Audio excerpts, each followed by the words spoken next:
દિવસની ઉજવણી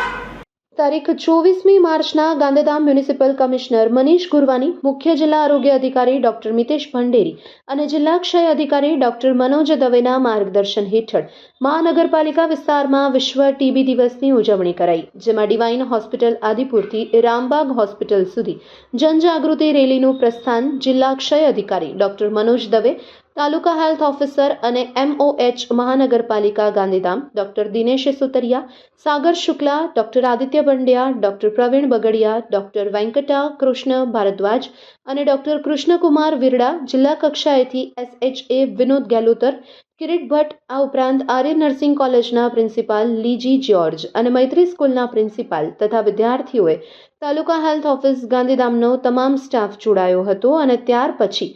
રેલી પૂર્ણ થયા બાદ રામબાગ જિલ્લા હોસ્પિટલ ખાતે ટીબી દર્દીઓને ડોક્ટર મનોજ દવે, ડોક્ટર કિશોર રોય, ડોક્ટર દિનેશ સુતરિયા, ડોક્ટર આદિત્ય પંડ્યા અને ડોક્ટર હરેશ માટાણી દ્વારા ટીબીને લગતી તમામ માહિતી અને આરોગ્ય શિક્ષણ સમજ અને 200 દર્દીને પોષણ કીટ નિક્ષય મિત્ર કિરીટ ભટ્ટ દ્વારા આપવામાં આવી. આ વર્ષે વિશ્વ ટીબી દિવસ 2026 માટે ભારત સરકાર દ્વારા થીમ જાહેર કરાઈ છે, yes we can end TB, led by Bharat, powered by જનભાગીદારી.